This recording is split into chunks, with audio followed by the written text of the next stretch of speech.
Welcome to Stan's 360 Man on a Mission. As you can tell, I'm not on Mission Peak today because I made it to the top of Mission Peak in my last episode. Doesn't mean I'm not going to go back, but I made that mission,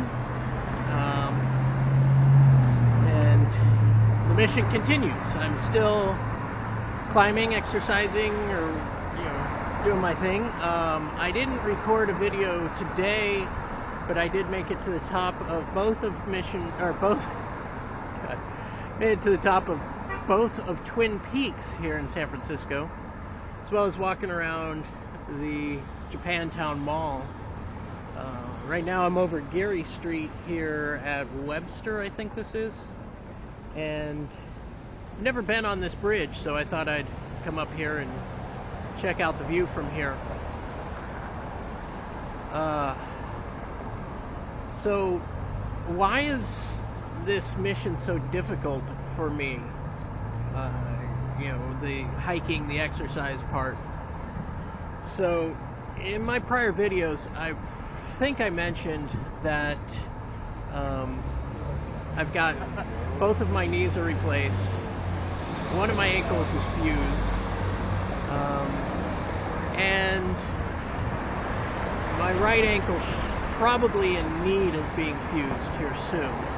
It gives me a lot of pain, a lot of trouble. And I thought I would have it fused by now, but I don't like how much motion I lose from that. I am still able to move my foot up and down a little bit, the left ankle that's fused, but I don't have the side-to-side motion. So that's the symptoms. What's the cause? I have a bleeding disorder. It's called hemophilia, and basically my blood does not clot. It doesn't stop bleeding. There is medicine for it. The medicine is very expensive, and fortunately right now my insurance does cover it, mostly. Beginning of each year I have a $5,000 copay, and so figuring that out is always interesting, and can be quite difficult. But dealing with the day in, day out bleeding issues, it ranges everything from just fatigue and being tired and being drained, to swelling, to not being able to put weight on my legs, my joint if it's bleeding, sometimes my hands, my wrists. Bleeding can occur in the muscles. Something as simple as getting a massage can give me an issue. So I have to take my medicine before I go in for a massage, before I do anything, it seems like.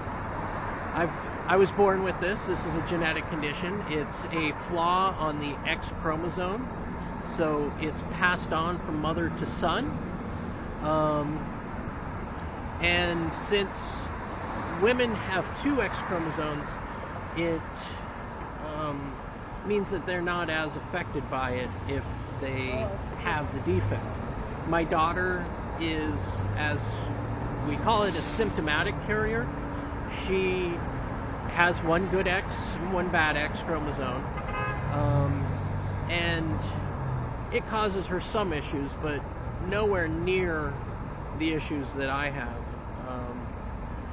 Basically what happens is when you bleed, the white blood cells head to the area and they form the clot.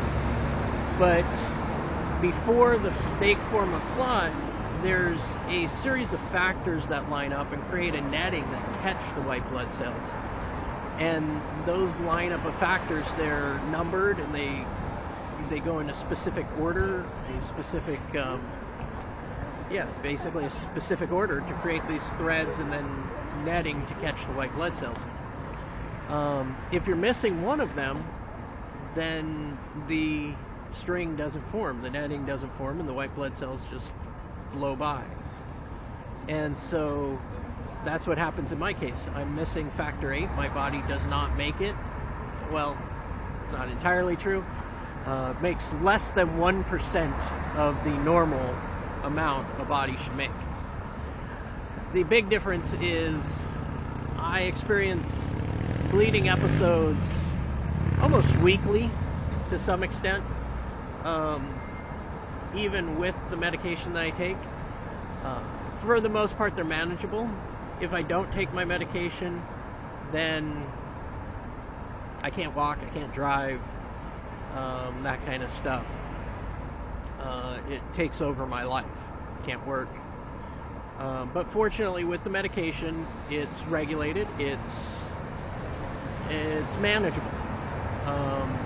And they recommend that we take the medication on a regular cycle, every 3 days or every other day. There are some new medications coming out that are longer lasting, but they're not here yet. Unfortunately for me, I'm not very trusting of the medicines that I take. Back in the 1980s, there was this thing called AIDS. And I know there's still this thing called AIDS, but back then they didn't know how it was transmitted. And a lot of the people that were donating blood were the ones that were donating to create my medicine, because at the time my medicine was made from blood. And so 90% of the hemophilia community that was born before 1975, which I was born in 1975, 90% of them were infected with HIV. Many of them very quickly died off. And it was a very tough time for me and my family and friends that we went to many funerals and said goodbye to a lot of friends and a lot of family. And I was not infected with AIDS. I was, however, infected with hepatitis C, and I lived with hepatitis C for 30 years, I want to say. Yeah, that sounds about right. I figure I was infected in about 1982 to 85, somewhere in there. They diagnosed me with, at the time, non-A, non-B. There wasn't even a classification of hepatitis C when I was diagnosed, and there was no treatment. Now there is treatment. I had put it off for a long time because the treatment was worse than my symptoms, obviously, or apparently. So finally I was enrolled in a study, and in that study, over the course of 6 months, I took the interferon and ribavirin and a few other medications that they came out with, and it cleared the hepatitis C virus in my body. It's a few years out now. The virus is undetectable. They can't find it, so hence cured. But this is all from the blood product that was keeping me alive, and still does. Now the modern day product, it is safer. It's not human blood product. It is synthetic. I think it's made from pigs, and so therefore carries less of an issue and less of a chance of contamination with something that could theoretically kill me. But that's all a theoretical. It's not necessarily a given that that's what it's going to do. So I still don't trust it. So I do my best, and I treat 1 to 3 times a week. And for the most part, I just live my life best I can. And I try not to let it slow me down. But in truth, it does. And it has made it very difficult for me to exercise. In recent years, my joints were so bad that I had to rely on a service dog. As Aria, my service dog, got older, she was not able to help me as much. And so I decided that it's time for me to push and get myself to a point where I don't need her again. And so last summer I started walking. We got a season pass, both Michaela, my daughter, and I got season passes to Great America. That included food. So we got a meal. And so we would go over every night, basically, just about like 3 to 5 times a week at least. And we would eat dinner there. And then I would walk around Great America. And the first time I did it, I couldn't make it around. I had to stop a lot. By the end of the summer, I was walking 3 and 4 times around the park, and I continued to try to keep up my walking.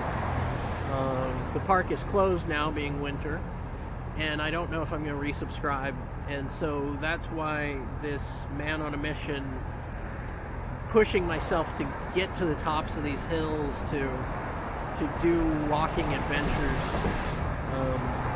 has become an important thing for me, because if I don't continue to push myself like that, I'm going to continue to have issues, and my body's just going to continue to fall apart. Now, that does not save me from this need of having my ankle fused. Basically, I just grin and bear it and push my way through. But at some point, I'm going to have to get it done. There's a whole balance of, now that I'm divorced, I don't have as much of a support system, and I have a daughter that relies on me. And so I have to plan that out a little bit more and make decisions based on that. I'm pushing Michaela to get her driver's license. She's 16 now, going to be 17 soon. And that may help, that she can drive herself, but yeah, it's definitely something that I'm contemplating and deciding when is enough on the amount of pain that I'm in. Now, for longest time, I would take Vicodin to manage my pain, and that was something back in November, December time frame. It was time for me to refill my Vicodin, and I just looked at it and I says, why am I doing this? Why am I taking this Vicodin? It's numbing me, not just to my pain, but to a lot of things in life. And so I didn't take the last pill in the bottle. It's actually still in my cabinet as a reminder, and that was it. I dealt with the withdrawal symptoms and just pushed through. And so now I just manage my pain by pushing through. I have a few techniques. Maybe I'll get into those in another video, but I just kind of wanted to share a little bit about what it is to live with hemophilia, and where I am in the process right now. I probably will continue to share on this, but I wanted to at least give you an idea of what it is. So with that, this is a long man on a mission video. Today's been a good day of filming for my 360 videos. Got a few done, not as many as I would have liked, but I've been slowing down a little bit. So with that, leave me your thoughts, comments, feedback, questions. I'll answer any questions that you might have in a later video. I'm very open about my life and my life with this bleeding disorder. So with that, keep exploring your world, keep smiling, keep praying. That holds me together. Thanks so much. Bye.